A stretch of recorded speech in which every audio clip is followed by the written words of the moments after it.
está de acordo com o que a palavra diz. Porque quando o pregador prega o que a palavra diz, você pode ir para a sua casa com a certeza que verdadeiramente Deus falou com você. Amém? Hebreus 11, versículo 6, eu sei que os irmãos conhecem de cor e salteado esse texto. Na versão que eu tenho em mãos diz o seguinte: sem fé é impossível agradar a Deus, pois quem dele se aproxima precisa crer que ele existe e que recompensa aqueles que o buscam. Amém? Glória a Deus. Pode aceitar? Louvei a Deus quando o pastor Milton falou sobre a justificação pela fé, lá em Gálatas, capítulo 5, porque realmente coincidiu com o que Deus colocou no meu coração. Para mim foi uma confirmação do Espírito Santo. Eu não vou me ater aqui ao contexto da epístola aos Hebreus, mas eu já vou direto ao ponto sobre o versículo do livro, que a parte já diz que sem fé é impossível agradar a Deus. O que é fé? A palavra fé no Antigo Testamento, no hebraico, é emuná, que significa fidelidade. A palavra fé no Novo Testamento, no grego, é pistis, também, que significa fidelidade. Por que eu estou dizendo isso? Porque Deus é um Deus fiel e Ele quer se relacionar com servos e adoradores que também são fiéis. Deus é Deus de aliança. Deus é Deus de compromisso. Deus é Deus de relacionamentos. Por isso você vai ver a Bíblia dizendo que Enoque andou com Deus. Por isso você vai ver a Bíblia dizendo que Noé andou com Deus. Quando Deus criou o homem, Ele fez com Adão um compromisso. Ele fez com ele uma aliança. E a aliança, o compromisso, ele tem dois lados. Tem os benefícios, mas também exige as renúncias. Tem aquilo que é bom, mas também tem aquilo que exige uma contrapartida. É assim no casamento, é assim no seu trabalho, é assim em todos os relacionamentos. E Deus fez uma aliança com Adão e disse para ele: de tudo aqui você pode participar, de tudo aqui você pode usufruir, de menos da árvore que está no meio, do conhecimento do bem e do mal, porque o dia que dela comer, certamente morrerás. A aliança de Deus com Adão estava condicionada ao compromisso, estava condicionada à fidelidade. Eu já disse que um dos significados de fé é fidelidade. Enquanto Adão foi fiel, Adão tinha uma aliança com Deus. O dia que Adão foi infiel, a aliança foi quebrada. Aleluia. Enquanto Israel estava com uma aliança fiel com Deus, Israel prosperava. Enquanto Israel estava com uma aliança fiel com Deus, Israel despojava o Egito, Israel vencia batalhas, Israel era vitorioso, Israel era próspero. Quando Israel se esquecia da aliança dele com Deus, Israel ia de mal a pior.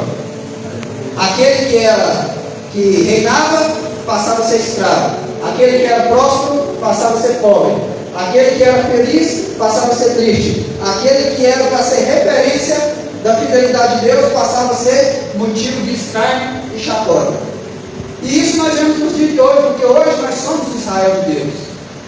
Quantos homens e mulheres já foram extremamente abençoados por Deus que estiveram no nosso meio, e hoje infelizmente estão aí no mundo como chacota para o inimigo, estão aí sendo humilhados pelo diabo e pelas pessoas. Por quê? Porque enquanto o homem é fiel na sua aliança com Deus, o homem é abençoado.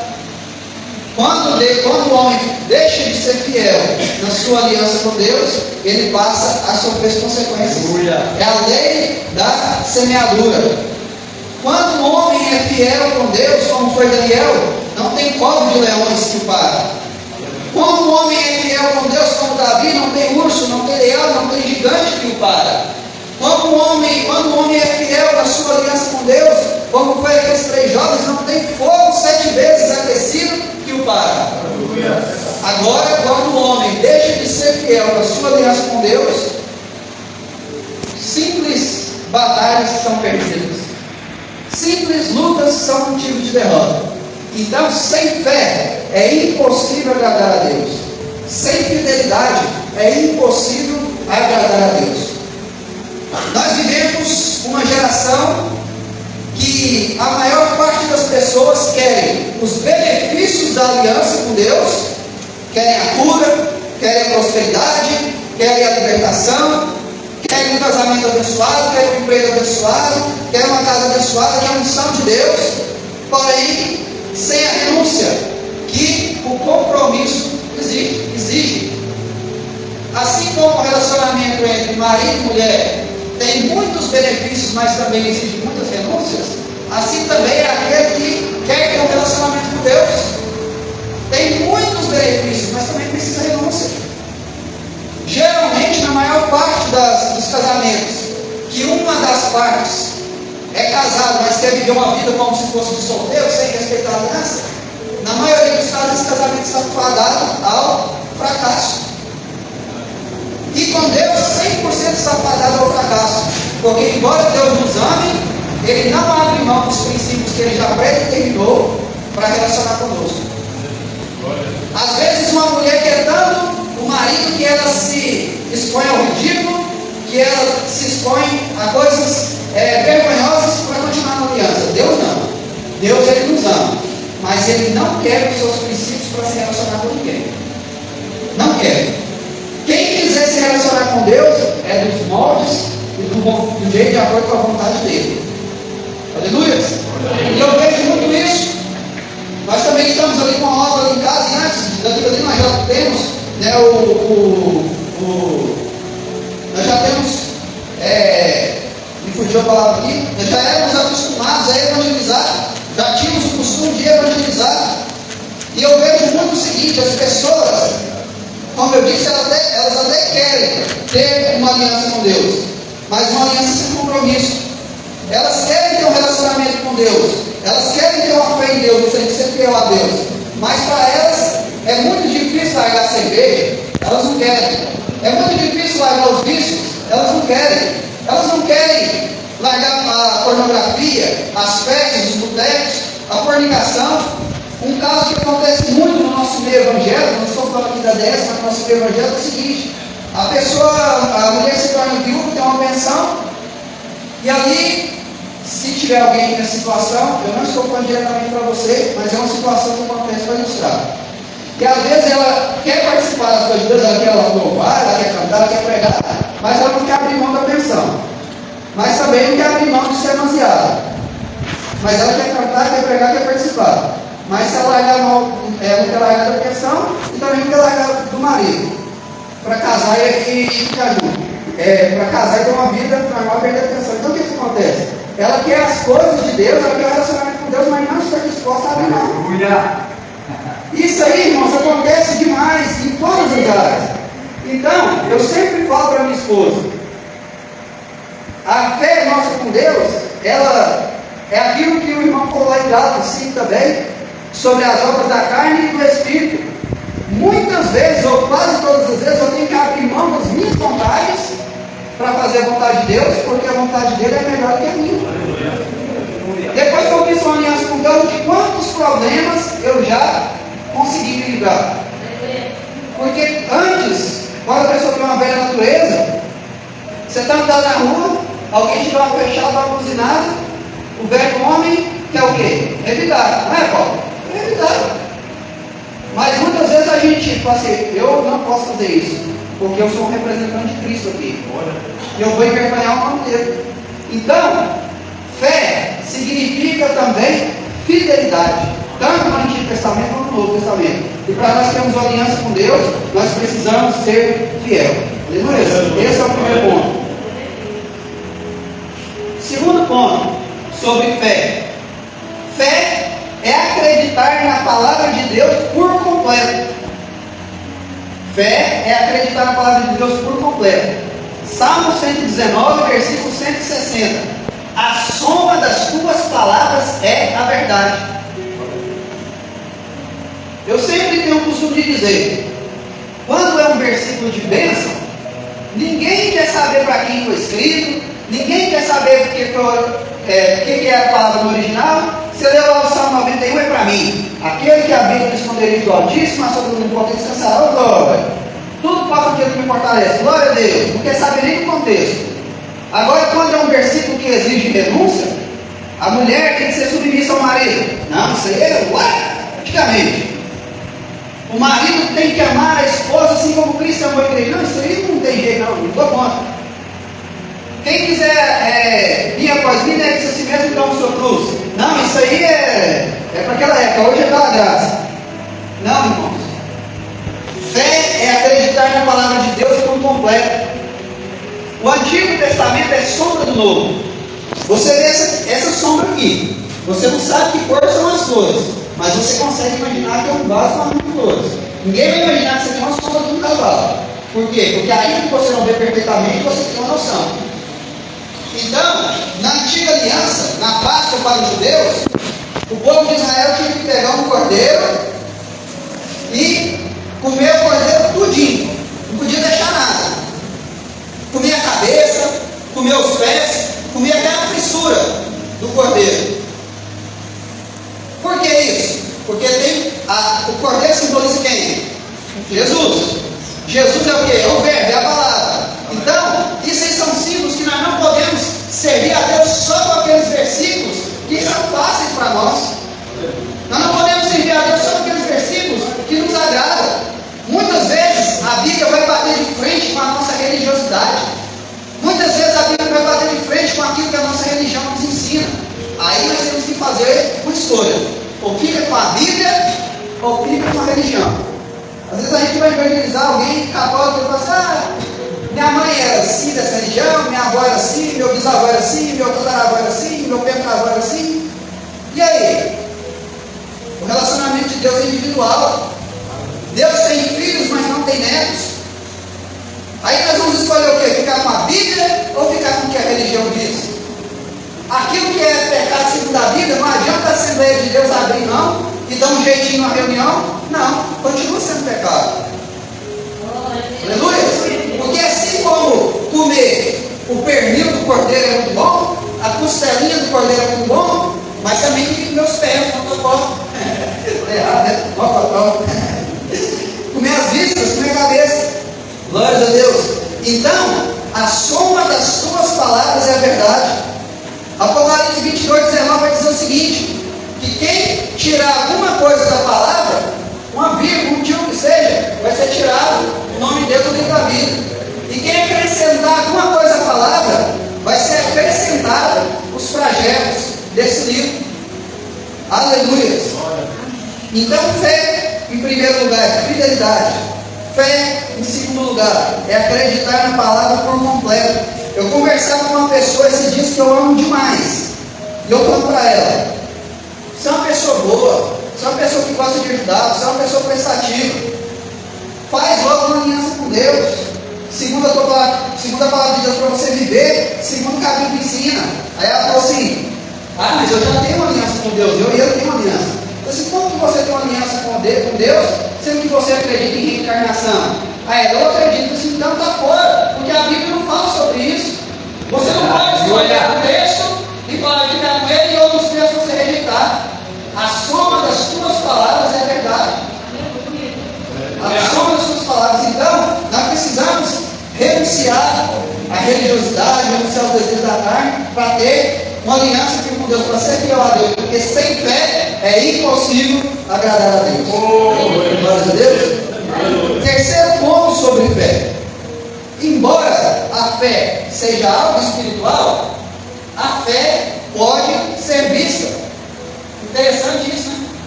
A fé é algo espiritual, mas a fé é algo que pode ser vista. Quando você vai ler Marcos capítulo 2, versículo 5, que vai contar aquela passagem que tinha um paralítico, os seus 4 amigos levaram ele até a casa onde Jesus estava pregando, abriram um buraco no telhado e desceram ele. Aí Marcos capítulo 2, versículo 5 vai dizer o seguinte: Jesus vendo a fé deles. A fé pode ser vista. Glórias a Deus. Jesus vendo a fé deles. A fé pode ser vista. Pelos frutos você reconhece a árvore. Você não pode esconder uma cidade edificada sobre o monte. Às vezes, quando nós vamos parar no monte, está precisando ir, né, Carlinhos? Tem tempo, hein? Se for de noite, você consegue enxergar cidades assim longe, Catalão, as outras cidades assim tão claras. Por quê? Porque assim como a luz brilha a dezenas de quilômetros, as nossas boas obras, o Espírito Santo de Deus em nós tem que brilhar para este mundo. Então, meus irmãos, a fé pode ser vista. Eu sou acostumado, como eu disse, a evangelizar as pessoas, e aí você chega, às vezes em uma andaria, aí para a cidade, e você começa a pregar para ele e fala: não, mas eu tenho fé, eu tenho minha Bíblia aqui, eu tenho uma aliança com Deus. Mas você vai olhar a pessoa está na droga, você vai olhar a pessoa não tem um compromisso com Deus. Isso não é fé, porque a fé pode ser vista. Malaquias vai dizer que vereis outra vez a diferença entre o que serve a Deus e o que não serve, entre o justo e o ímpio. Aí vamos para a parte B do versículo. Pois quem dele se aproxima precisa crer que ele existe. Glórias a Deus. Pois quem dele se aproxima precisa crer que ele existe. Meus irmãos, o homem por si só não teria condições nunca de se aproximar de Deus. Porém, Deus, sabendo disso, ele preparou uma ponte. Ele rasgou o véu da separação. Ele enviou Jesus para reconciliar nós com Ele. E hoje nós temos livre acesso para chegar ao trono de Deus. Glória a Deus. Então, vai falar o seguinte: quem dele se aproxima? Deus já preparou tudo para que nós possamos chegar até Deus. Então, Tiago capítulo 4, versículo 8 vai dizer: chegaremos a Deus e Ele chegará a nós. Então, meus irmãos, Deus já preparou. Cabe a nós chegar até Ele. Glória a Deus. A Bíblia vai dizer em Lucas capítulo 9, versículo 23 a seguir, que quem quiser vir após Ele tem que negar a si mesmo. Quem quiser, irmãos. Deus não obriga ninguém. Quando eu entendi isso aqui, irmãos, eu comecei a viver mais tranquilo. Porque às vezes a gente vai na igreja, você sabe que é uma pessoa que precisa fazer uma aliança com Deus. Às vezes os nossos filhos estão assim, um pouquinho distantes daquilo que nós queríamos, da nossa esposa, do nosso marido. Mas eu entendi, nem Deus obriga ninguém. Eu não salvo minha esposa, ela não me salva. Eu não salvo meu filho, nem ele me salva. O relacionamento com Deus é pessoal. Glória a Deus. João 6,37: todo aquele que o Pai me dá, virá após mim. E o que vir após mim, de maneira nenhuma eu lançarei fora. Glória a Deus. Então, meus irmãos, aqui está dizendo: pois quem dele se aproxima, nós temos que nos aproximar de Deus. Enquanto Moisés via de longe a sarça arder e não se consumir, ele não teve grandes experiências. Mas quando ele falou: vou chegar ali perto para ver o que está acontecendo, aí ele ouviu Deus. Enquanto nós seguimos Jesus de longe, não vamos ter grandes experiências. Mas a partir do momento que nós começarmos a seguir Jesus de perto, assim como o apóstolo João, que tinha tanta intimidade com o mestre, a ponto de reclinar a sua cabeça no seu peito, aí nós vamos ter experiências incríveis com Deus. E aí o texto vai dizer: precisa crer que Ele existe. Se Deus existe, a palavra dele é real. E se a sua palavra é real, existe um céu e um inferno. E se existe um céu e um inferno, existe uma eternidade de bênção e uma eternidade de juízo. Aleluia. E aí, qual nós vamos escolher? Se nós cremos que Deus existe, nós cremos que a palavra dele é real. Se nós cremos que a palavra dele é real, nós cremos que existe um céu e existe um inferno. Se nós cremos que existe um céu e existe um inferno, nós cremos que haverá uma eternidade de bênção, uma eternidade de juízo. Qual é a nossa resposta? Eu encerro aqui com a parte C do versículo para não passar do tempo. Quem dele se aproxima precisa crer que ele existe e que recompensa aqueles que o buscam. Outras versões vão dizer que é galardoador daqueles que o buscam. Meus irmãos, a proposta do Evangelho é muito boa. É muito boa. Olha só o que é a proposta do Evangelho. É Deus chegar para mim, pastor Rosa, e dizer o seguinte: você não sabe fazer boas escolhas. Você não sabe o que vai acontecer na hora de você sair da igreja. Você não sabe o que vai acontecer quando você chegar na sua casa. Você não sabe o que vai acontecer quando chegar na madrugada da manhã. Se chegar amanhã. Aí Deus diz para mim: mas eu sei. Eu sei o caminho, eu sei tudo. Deixa eu te guiar. Essa é a proposta do Evangelho. Deixa eu te guiar. De vez em quando nós vamos fazer uma viagem